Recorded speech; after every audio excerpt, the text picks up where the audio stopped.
Halo guys, kembali lagi di channel gua Kisah Misteri Kehidupan. Hari ini gua kedatangan brother gua. Bisa diperkenalkan bro? Oke, gua Ricky. Hai. Apa kabar? Di sini gua sama brother gua Ricky akan ngobrol-ngobrol tentang seputar pelayanan. Sebelum itu jangan lupa like, comment, and subscribe channel ini karena subscribe itu gratis.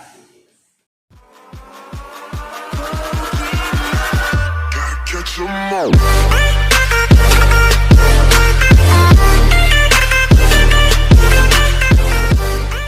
Oke, teman-teman, di sini kita mau bahas relax tentang seputar dunia pelayanan dengan brother gua. Mungkin lu udah kenal tadi kan, udah diperkenalkan. Mungkin langsung aja kita bahas tentang seputar pelayanan apa yang gua sebutkan tadi. Bro, tunggu, gua mau tanya dulu nih. Pelayanan di mana nih? Kalau gua bisa pelayanan di rumah makan Padang, gimana? Boleh. Ya satu jangan. Gua suka. Gue ini mantap kayaknya. Mantap. Oke bro, pelayanan seputar tentang di dunia gereja ya yang selama ini mungkin sedikit besarnya lu tahu dan lu pernah merasakan. Ya. Sudut pandang lu nih menurut apa yang lu tahu tentang seputar pelayanan itu di dalam gereja itu seperti apa sih bro? Kalau pelayanan di gereja tuh kayak gini, kita balik lagi ke tarik mundur ke apa yang udah Yesus buat kita ya. Kalau yang Yesus buat kita ya, dia udah rela mati di atas kayu salib, benar nggak? So nggak ada salahnya dong saat ini kalau hidup kita dedikasikan untuk kemuliaan nama Tuhan. Itu dari perspektif yang rohani gitu kan. Tapi kan seringkali ekspektasi kita yang berlebihan dalam dunia pelayanan, terutama di ekspektasi kita terhadap gereja, terhadap isi gerejanya, ekspektasi kita tuh terlalu berlebihan. Karena itu yang sering membuat kita kecewa sama yang disebut gereja. Padahal gerejanya nggak salah, tapi orang-orangnya itu lagi.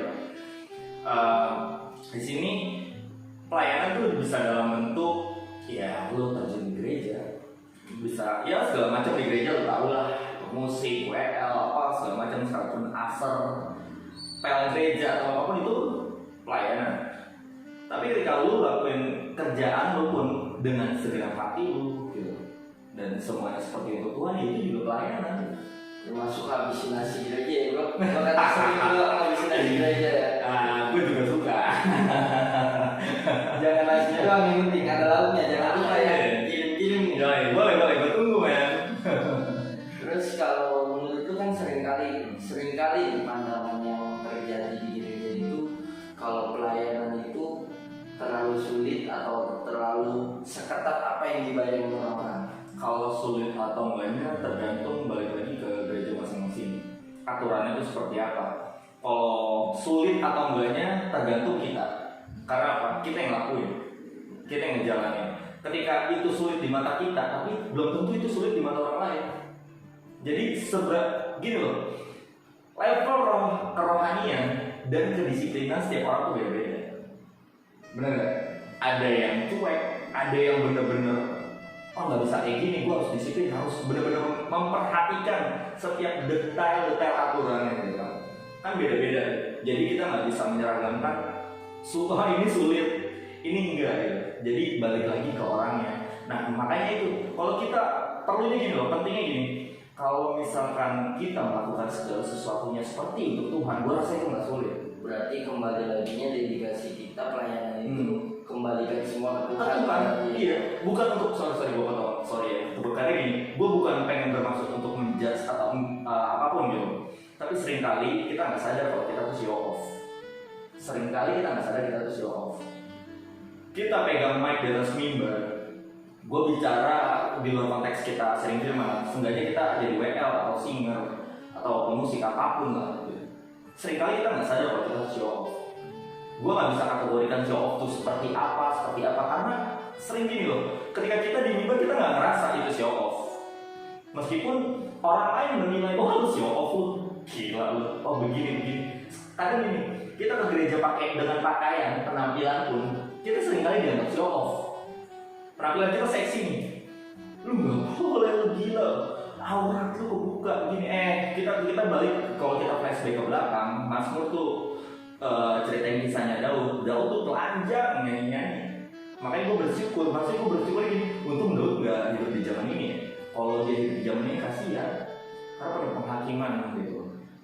Berarti bisa dibilang kembalinya kalau pelayanan itu dari segi show off, gue pun pernah ngerasain sih. Ngerasain dalam konteks ini, apalagi jiwa muda bro. Ya, nggak usah dipungkiri. Beda. Nggak usah dipungkiri. Kita naik ya, pelayanan banyak konteksnya. Bisa lu jadi WL, bisa lu jadi pemain keyboard atau lu drummer. Pada saat itu gue pernah ngerasain, gue naik mimbar supaya gue dilihat sama cewek yang gue suka. Gitu. Cuma pada saat gue main, kembali lagi yang seperti lu bilang, yang berarti benar ya, kembali lagi tergantung sikap hati dan dedikasi kita. Setuju bro, betul. Oke, nah seringkali gini bro, ya gue pengen nanya. Seringkali ketika lu pelayanan, banyak konteks orang yang ngebentrokin soal show off atau ngebentrokin kita, nabrakin kita soal tentang kita harus seperti apa. Cuma kalau yang banyak pertanyaan tuh kayak, apakah pelayanan itu harus sesuai dengan bukan sesuai ya, kalau gue bilang lebih kayak seketat itu lah pelayanan gitu. Karena ada yang harus memakai baju dengan aturan-aturan main. Memang kalau menurut gue sih pakaian perlu diperhatikan, sangat perlu. Tapi kan satu hal yang gue pengen tanya ini, apakah Tuhan seketat itu bro? Kalau menurut gue, balik lagi ketat atau enggaknya ya. Kan gini, Tuhan tuh nggak, di ayat Alkitab tuh nggak ada soal dress code. Di ayat Alkitab tuh nggak ada soal dress code. Lu harus pakai contoh-contoh. Lu harus pakai baju branded, celana branded, sepatu branded, topi branded, kacamata branded, nggak ada gitu. Tuhan tuh nggak lihat dress code lu. Tuhan nggak lihat dress code kita. Ya Tuhan itu hati kita. Kita menyembah lu siapa? Kalau kita datang ke gereja cuma cuap-cuap, wah gini ya kan, angkat tangan, nyembah. Kalau setiap hati kita mengarah ke Tuhan, ya itu nggak masalah. Bener nggak? Ya. Sekalipun baju kita compang-camping, misalnya gini, gue tanya balik sama lu. Hari Minggu, waktunya ibadah, gue datang pakai lekbong ini dengan tato gue depan belakang. Menurut lu layak atau enggak? Kalau bagi gua, kalau dari sudut pandang manusia layak-layak aja. Karena kenapa harus gua bilang layak? Ketika lu datang, perumpamaan cuma sesimpel ini. Kalau ada pemulung yang bajunya dari cuma punya baju satu, apakah dengan karena baju itu membatasi dia untuk bekerja? Sangat kesian bro. Itu maksud gua. Nah, itu kalau sudut pandang. Cuma kan yang sering kali kita memang punya aturan, kembali lagi kita ada aturan, oke kita akan lakukan. Cuma kalau bagi gue ya bro, cuma satu sih, Tuhan itu nggak dibatasi dengan pakaian, Tuhan itu nggak dibatasi dengan penampilan. Karena kenapa? Yang Tuhan cari kembali lagi sikap hati. Ya dan apa yang lo bilang betul, gue setuju banget. Karena kalau sampai cuma Tuhan karena pakaian, gua orang yang pertama bro kalau masuk surga. Ya makanya gue bilang, kalau Tuhan cuma melihat pakaian, berapa banyak orang yang gak selamat. Itu betul kan? Makanya gue bilang gini, gue pesan, gue bukan siapa-siapa di sini, gue bukan pendeta atau apapun, enggak. Cuma gue yakin ketika gue berdoa, gue minta wisdom dari Tuhan, Roh Kudus tuntun gue. Gue cuma minta satu, jangan tolong perhatikan gitu, jangan sampai aturan mengabaikan keselamatan orang banyak. Dalam hal bukan soal segi pelayanan aja, tapi jemaat juga. Ketika dia berjemaat dengan pakaian yang seadanya, kita nggak boleh ini terlalu seksi, ini tidak layak untuk dilihat Tuhan. Sejak kapan Tuhan ya dress code? Gitu. karena bagi gua kalau gua suka mati yang ngomong terlihat seksi atau apa. Mungkin kalau wanita pakaian seksi itu memang kadang ada beberapa, gue nggak bilang gereja ya, sekali lagi gue nggak ada nyebut gereja di sini, kita nggak ada nyebut gereja, ini cuma sharing. Kayak itu tuh sebuah masalah. Cuma satu hal yang gue tahu, kembali lagi gereja kita datang ke gereja itu dengan sikap hati. Iya, betul. Kalau cuma ada wanita seksi, harus dipertanyakan tujuan dia datang ke gereja. Nah sekarang gini, lu ada kita bicara foto model majalah dewasa misalkan, datang ke gereja, dia beragama Kristen, dia datang ke gereja dengan pakaian yang biasa dia pakai, seksi dong pasti, nggak mungkin foto model majalah dewasa datang dengan pakaian olahraga, kan nggak mungkin, bener Gua nggak? rasa itu dia salah masuk. Iya, dan Salah dia pakai. foto model apa binaragawan gitu, kan nggak mungkin. Makanya pas dia buka baju ternyata sih spek. Kalau one pack kayak gue gak asik gitu kan. Oke kan gue bilang kalau misalkan kita membatasi seperti itu, foto model ini kita nggak memperhatikan keselamatan karena cuma kita perlu memperhatikan gaya pakaiannya. Makanya fokusnya yang harus dirubah. Kalau masalah itu cewek pakaiannya datang ke gereja pakaian seksi atau enggak, tergantung pikiran kita kok. Pikiran kita nih. Sekarang gini, ada cewek datang pakaian seksi nih. Fokus ini sekali lagi ya, gue bilang fokus kita tuh harus ke Tuhan. Apapun masalahnya, apapun yang lu lakukan, fokusnya kalau ke Tuhan, pasti lu ngalamin yang namanya dibenarkan ya. Terus datanglah ke gereja cewek seksi ini. Pikiran lu apa? Gue tanya. Kalau gue datang ke gereja ngeliat cewek seksi itu ya gue tetap ibadah ya, cuma nggak bisa dipungkiri asal dia jangan duduk dekat gue bro. Karena kalau duduk dekat gue nggak mau memuji iman bro. Sering kali seperti itu. Makanya gue kenapa gue pertanyaan hal seperti itu, karena tergantung pola pikir kita. Sekarang gini, kenapa banyak orang sering kali kalau misalnya orang pakai dress code yang terlalu mini atau terlalu seksi terus dijudge, jangan pakai seksi yang gini lah, nggak pantas di gereja. Sebenarnya bukan pantas atau enggaknya kan, semua balik lagi ke pikiran kita. Kalau pikiran kita diisi sama pornografi, ya pasti semuanya nggak pantas. Emang sekarang gue tanya, emang kita yang pakainya rapi, ya kan mungkin lebih etis dan lebih layak datang ke gereja gitu, nggak seronok gitu lah. Emang kita layak di muka Tuhan? Tuh.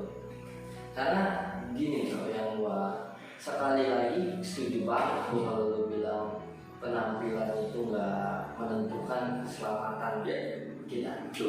Karena kalau lu bisa bayangin nggak kalau Tuhan itu pilih-pilih orang yang buat masuk surga cuma karena pakaian. Sian banget, gue juga pasti nggak masuk surga. Gue ditinggal bro, Iya. pasti. Apalagi udah tahu penampilan gue celana pendek, sandal jepit, kaos oblong. Makanya kita nggak mampu beli Hermes, kita nggak mampu beli yang Itu. Itu teman-teman. Jadi kalau pelayanan kembali lagi tujuannya sikap hati kita. Memang kadang ada proses, tapi jangan protes. Ya, betul. Nah itu gue setuju tuh quotes itu. Ketika diproses, jangan protes. Tapi yang prosesnya juga harus pikirin apa? Dia butuh mentor. Jangan jangan fokusnya dirubah. Oh ya, lu nih, ya kan, datang ke gue ceritain masalah lu. Aduh bro, gue lagi kayak gini sulit lah, omset apa segala macam. Terus gue cuma bilang sabar bro, proses. Gue tanya sama lu, itu mau mati dulu atau enggak? Sama aja kayak gue butuh makan lu doain bro itu. Iya, makanya itu kan nggak realistis gitu loh. Maksudnya ketika lu datang ke buat seperti itu, ya lu berarti butuh apa? Butuh penguat, kata-kata yang menguatkan lu lah gitu. Benar, jatuhnya kan bukan yang pengen nge-mentoring, enggak, tapi seenggaknya kita saling mentoring aja. Betul nggak? Setuju banget sama itu, gue setuju banget. Karena kenapa? Kalau lu kedatangan orang minta makan, jangan lu kasih doa. Kalau lu kasih doa mati orang, bener mati. Tetap harus, gue setuju gitu. Tetap harus bijak dalam melayani. Karena kenapa? Ketika orang membutuhkan sesuatu, jangan kasih hal lain. Iya. Orang minta lu ke warung, lu malah kasih keciputan, nyampe enggak, selamat enggak, sama aja kayak Tuhan. Kalau gue setuju banget karena ketika dia datang ke gereja, dia datang ke suatu persekutuan atau komunitas, berarti orang itu butuh keselamatan. Ya, setuju bro. Kalau sedangkan pas dia datang yang dia dapetin bukan keselamatan, malah kita penghakiman, kita malah belokin bro. Itu kayaknya kasihan bro. Kasihan banget. Karena bagi gua keselamatan itu bro bukan mudah. Kita yang udah dapet nih, orang Kristen nih, anak-anak Tuhan udah dapet tiket, tapi ingat dapet tiket yang ini susah bro. Betul, setuju bro. Kalau udah hilang nyarinya lagi itu nggak ada yang jual. Kalau Ya. ada di pasar Kemis boleh beli. Ya, gue mau, men, gue borong gitu kan. Iya, seenggaknya punya orang dalam aja gitu kan. Itulah Yesus bro. Kalau nggak ada Yesus, Ya, sulit bro. Sulit. Terus kita punya orang dalam. Iya, betul, setuju bro. Oke, kembali lagi bro. Nah, aku juga pengen nanya gini bro. Sering kali ada nih peribahasanya. Besi menajamkan besi, manusia menajamkan manusia. Selamanya. Tapi satu hal bro, sering kali di gereja itu terjadi gesekan sesama pelayan yang mengakibatkan banyak pelayan-pelayan yang akan keluar, dan dengan keluarnya dia itu bukan karena baik-baik, karena sakit hati. Menurut lu konteks yang kayak ini gimana harus hadapinnya bro? Ya, kalau menurut gue ya, balik lagi ya, semua sebenarnya jawabannya cuma satu. Dari pertanyaan-pertanyaan lo ini, jawaban gue tuh sebenarnya cuma satu. Fokus lu ke Tuhan atau bukan?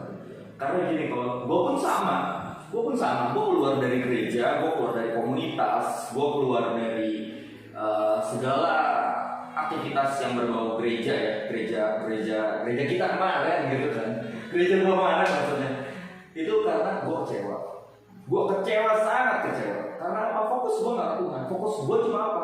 Fokus gue kayak di diri gue. Ketika lu, jadi gue pernah ngomong gini, sikap gue tuh tergantung sikap lu terhadap gue. Tuhan nggak lakuin itu. Kalau Tuhan ngelakuin hal yang sangat mampus kita. Betul bro, benar, gue setuju. Cuma satu hal, ketika orang udah fokus nih bro, menurut pandangan lu, orang udah punya fokus ke Tuhan, tapi kembali lagi, sabar memang gak ada batas ya. Gue setuju. Tapi sekuat-kuatnya manusia ketika dibincang terus nih bro, dia kan pasti punya rasa capek. Ya, gue ngerti saya mau potong diri, gue potong. Kalau menurut gue sabar itu ada batasnya. Ada batasnya. Sabar itu ada batasnya. Tapi kasih yang nggak boleh ada batasnya. Karena sabar ini kita nih masih darah dan daging loh. Kita punya emosi. Kadang bukan di dalam gereja aja, di jalan pun ketika kita harus berhadapan dengan pengendara lain yang punya karakternya mereka yang kita nggak tahu di jalan. Kita kadang bilang sabar. Astaga gitu nih orang. Kadang ngomong kasar. Iya kan bener nggak? Tapi gini loh. Tapi kalau lu punya kasih yang nggak putus, lu bisa ambil keputusan. Keputusan untuk apa? Untuk sabar, untuk tetap mengasihi orang yang ngeselin lah ya.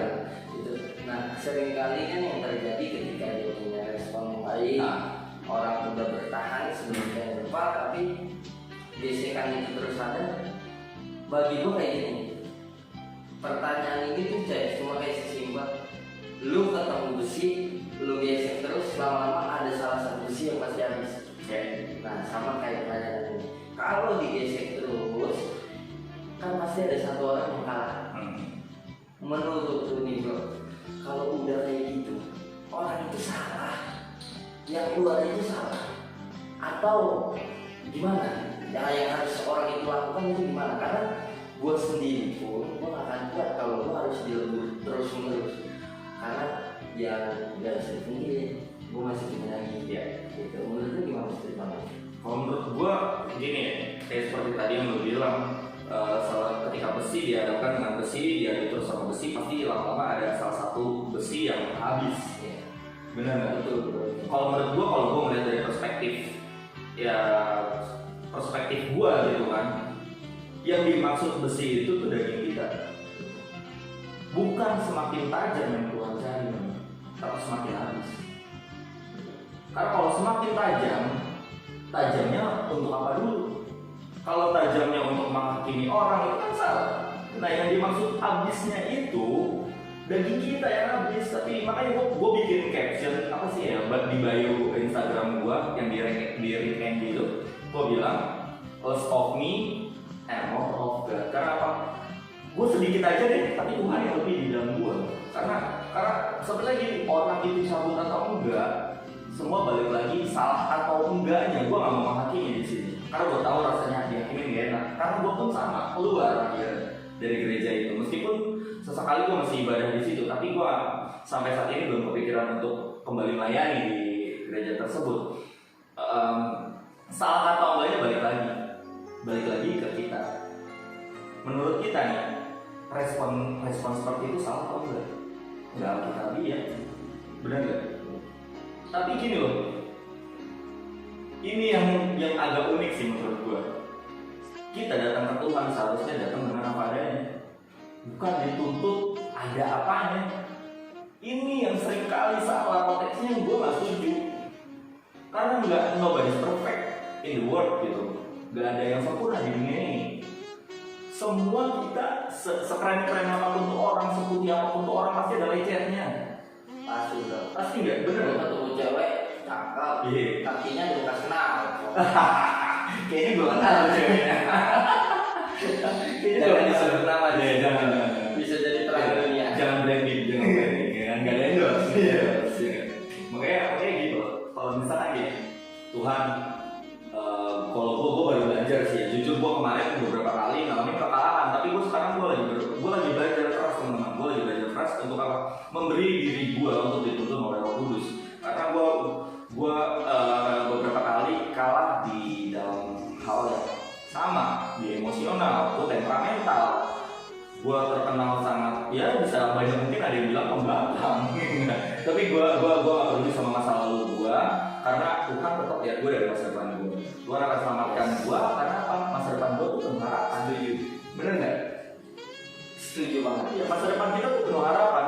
Tuhan tuh nggak rencanain kecelakaan apa segala macam. Jadi gini, ketika manusia mengalami kejatuhan, contohnya dalam pelayanan seperti ini, ketika dia keluar, karena dia bergesekan dengan pelayan sesama pelayan lain, terus dia memilih untuk keluar, menurut gue itu pilihan dia. Setuju. Bener nggak? Sama setuju. Karena gini, kalau misalkan masalah salah atau enggak, gue nggak mau ngejudge di sini. Yo, tapi balik lagi, gue percaya sekalipun dia keluar, Tuhan akan bekerja. Tuhan, Roh Kudus akan turun. Oh gini, kita keluar dari gereja, kita nggak akan pernah berhenti nih berdoa. Kita keluar dari gereja itu, kita nggak akan pernah berhenti baca Alkitab. Kita keluar dari gereja itu, mungkin kita butuh rehat, butuh istirahat gitu loh. Karena apa? Mental, sekarang gini, kebanyakan orang nyalahin, kamu nggak kuat di proses, harus kuat di proses. Kita ini masih punya mental, psikologi kita perlu diperhatiin. Bener nggak? Karena kalau benar kata lu, kalau dilembur terus mental secara jatuh banget. Nah itu kok sekarang ini, kalau lu terlalu fokus, bukannya berarti gua menyalahkan dalam hal kerohanian orang, enggak. Yang kita perlu tahu tuh kapasitas orang tuh beda-beda. Baterai lu di handphone lu sama handphone gua, kapasitas baterainya beda. Beda bro. Kalau gua sama lu pakai alkali. gua ABC. Iya. Kopi susu. Iya.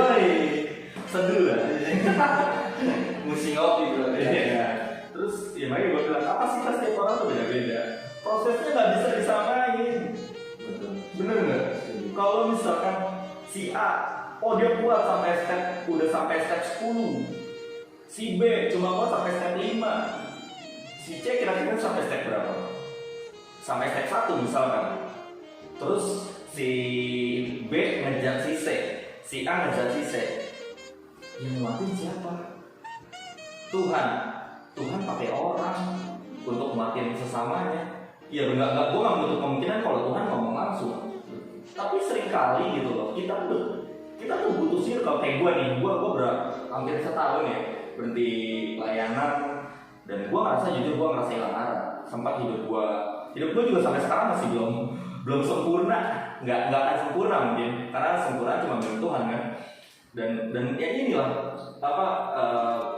gue cuma pesan, jangan terlalu fokus di proses, tapi kita fokus dengan apa yang akan kita tuai.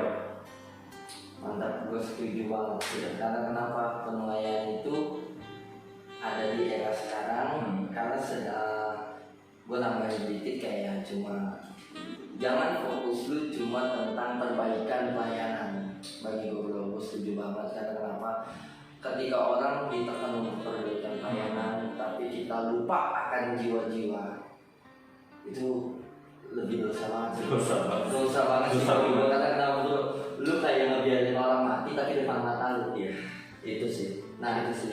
Itu yang bagi gue sampai saat ini kayaknya itu gue kurang setuju dengan perspektif yang gimana caranya kita tuh diproses di pelayanan. Betul sekali memang kita akan diproses lewat pelayanan kita.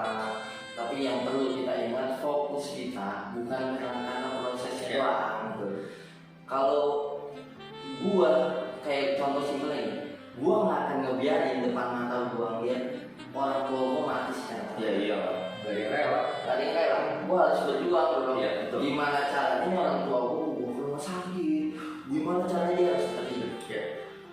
Kecuali ketika udah berusaha dan endingnya tetap dipanggil Tuhan itu Ya. kehendak Tuhan. Ya, betul. Nah sama aja kayak pelayanan. Kita pelayanan tujuan kita fokus kita untuk menangin jiwa, tapi sedangkan banyak jiwa yang kita biarkan untuk nggak dapat keselamatan itu. Sama aja kayak lu tuh dosa mana sih dosa. Tuh, itu sih gue kayak yang sampai saat ini gue cuma pesan juga untuk ke semuanya, untuk kita belajar sama-sama walaupun bukan orang yang suci. Kadang gue masih suka belok kanan, belok kiri karena belokan cuma ada dua, kanan sama kiri. Tapi ini kita nggak muter-muter kan? Kalau muter-muter Pusing bro. Itu bahaya. Jangan sampai orang tua mempersatukan kita bro. Gitu kan, di sini kita santai relax. Ya nggak dikit aja. Di sini gue juga mau kayak segini loh bro. Jangan sering kali kita menyediakan prosesnya orang. Bagi gue di gereja seringkali menyediakan prosesnya orang, tapi lupa menyediakan wadah gimana caranya dia bisa jadi sempurna. Nah, sempurna dalam artian bukan sempurna lebih dari Yesus, enggak. Sempurna dalam artian ini, seenggaknya dia udah memiliki sempurna mental, dia udah punya mental yang kuat untuk gimana dia pelayanan. Seringkali ketika dia di gereja menyediakan proses, ketika orang itu nggak ada tameng belakang, sekeliling dia nggak punya wadah untuk dia berubah cuma karena proses atau teguran. Seringkali bro, sering banget kalau mengajarnya lu atau lu, apalagi lu nggak usah ngomong kalau gua udah pasti jelek bro. Nah, walaupun ceweknya banyak sih, Enggak kayak cuma gua. setia tenang sama saja setia hubungan ada itu di minuman setia. Nah, bagi gua tuh kayak lu pelayanan tapi lu gak punya cinta. Ketika lu cuma bisa proses orang tapi lu gak mau diproses juga, tapi lu gak menyediakan wadahnya juga. Kayak pacaran aja bro. Gue sih pacaran rasanya nih, ketika gue lagi ada protes ke dia atau proses, maksudnya ada masalah, kita akan mendirikannya sama-sama, kita akan menyelesaikan sama-sama, dan kita akan terbangun juga sama-sama. Tapi seringkali ketika udah ada prosesnya, ketika ada masalahnya, seringkali dia nggak punya wadah. Itu yang harus dipikirkan. Gue sangat jadi ya kita ngobrol-ngobrol santai malam ini. Santai. Kita ngebahas soal pelayanan. Ini nggak ada menyudutkan. Nggak ada manapun. Ini Di cuma sini kita santai-santai. kita membagikan apa yang pernah kita alami aja. Kita sharing-sharing. Yoi. Apa lagi? Yoi. Masuk YouTube gua. Jangan lupa makanya ya. Gue ingetin lagi.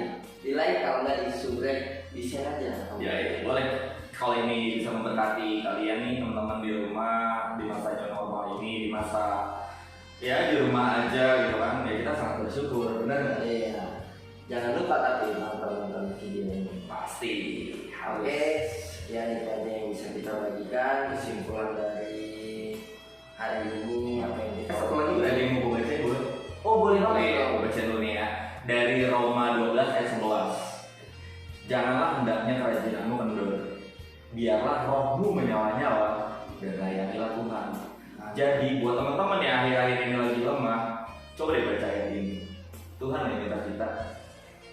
Kalau kita lemah, ingat ayat ini, gua harap roh lu kembali menyala-nyala. Terus tularin tuh api ke kita. Iya, karena bara gua mau padam. Iya. Belum beli bensin gua bro. Ntar isi bensin lagi baru Iya. nyala. Nah, Thank you. Thank you di channel kisah misteri kehidupan. God bless. God bless you.